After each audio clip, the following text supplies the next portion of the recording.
के बीच में ही जिन्होंने अपने जीवन का एक लंबा कालखंड व्यतीत किया है, यानी जैसा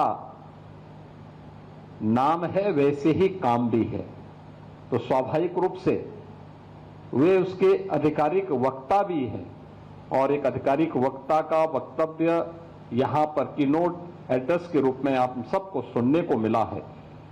मैं इस अवसर पर अशोक भगत जी की उन सेवाओं के लिए उनका हृदय से अभिनंदन भी करता हूं।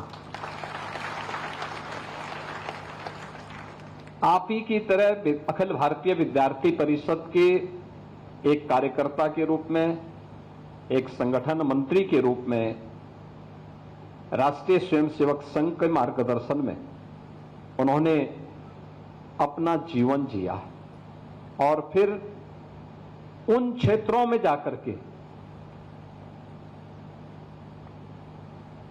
जो लोग अभाव से ग्रसित हैं, जिन तक सरकार नहीं पहुंच पाई थी, वहां पर साधन विहीन उन लोगों के बीच में जाकर के उन्होंने सेवा के जिस कार्यक्रम को आगे बढ़ाया, आज उसकी गूंज दूर दूर तक सुनाई देती है। और यही कारण है कि उनकी सेवाओं के प्रति सम्मान व्यक्त करने के लिए ही भारत सरकार ने उन्हें पद्म पुरस्कार से सम्मानित किया है।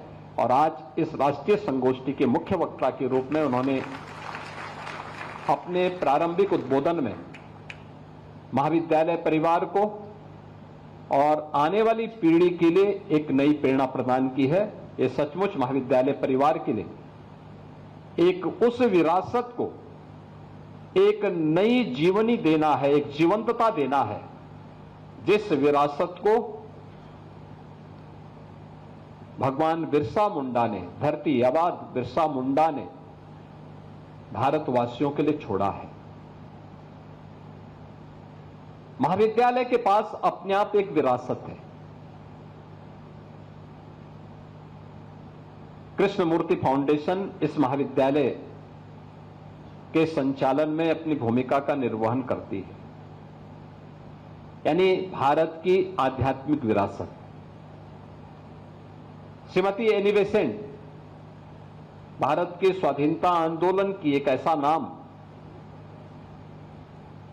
जो आयरिश होते हुए भी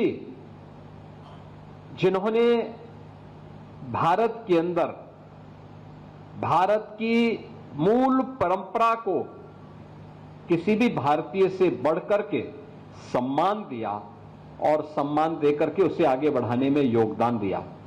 महामना मदन मोहन मालवीय, जिनकी विरासत बीएचयू के रूप में हम सबके सामने है और देश के अंदर भारत की मूल परंपरा को आगे बढ़ाने की एक बहुत बड़ी विरासत वे हम सब के लिए छोड़ चुके हैं।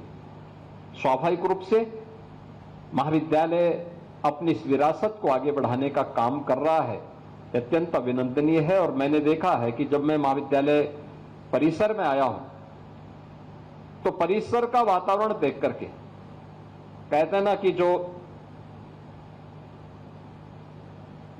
जैसे दिखेगा वैसे ही बिकेगा। आपने पहला इंप्रेशन बाहर का बहुत शानदार बना के रखा हुआ, एक प्राकृतिक वातावरण के बीच में मां गंगा के सानिध्य में रह करके।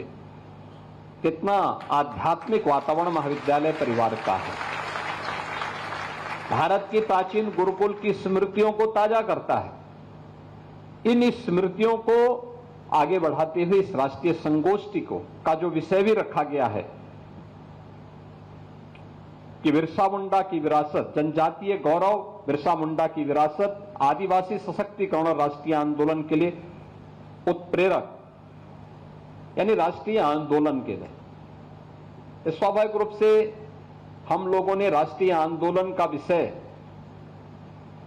अक्सर देश की वर्तमान आजादी को ही ध्यान में रख करके बनाया है, लेकिन याद करिए ये जनजातीय समाज ने कौन सा ऐसा कालखंड रहा है जब उन्होंने राष्ट्रीय आंदोलन में बढ़ चढ़ करके हिस्सा न लिया हो।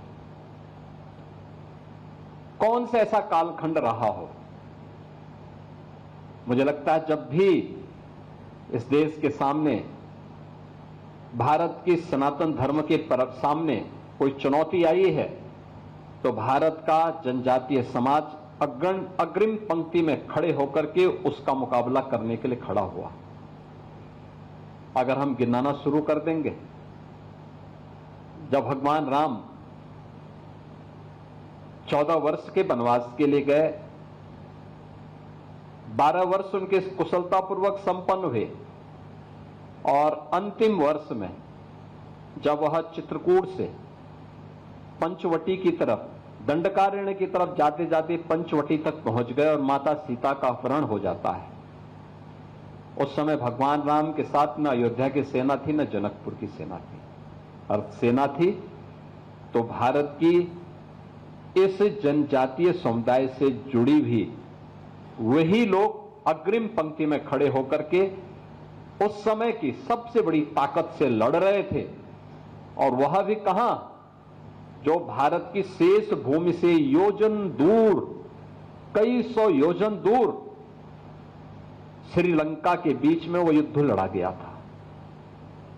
याद करिए, भारत की जनता आज भी उस व्यवस्था को उसी गरिमा के साथ, उसी गौरव के साथ और उसी कृतज्ञता के भाव के साथ सम्मान देती है। भगवान कृष्ण के साथ उनके पूरे अभियान में कौन लोग थे? और दूर मत जाइए, मध्यकालीन भारत का इतिहास उठा करके देखिए। हल्दी घाटी का युद्ध हो रहा था। हल्दी घाटी के युद्ध के दौरान जब महाराणा प्रताप को युद्ध के उपरांत जो परिणाम सामने आए थे, उन्हें जंगलों की तरफ प्रस्थान करना पड़ा। उस समय कौन लोग महाराणा प्रताप के साथ में थे? भील थे, मीना थे, वहां का जनजातीय समुदाय था। और महाराणा प्रताप को बचाने के लिए सेना के संगठन को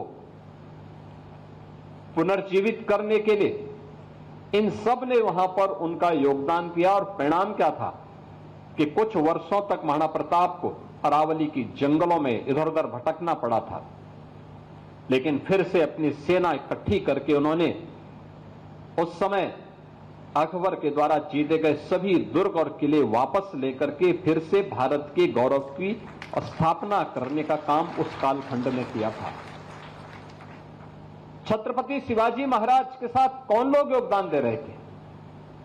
यही समुदाय दे रहा था, यही समुदाय दे रहा था। छत्रपति शिवाजी महाराज जिस तत्परता के साथ उस कालखंड में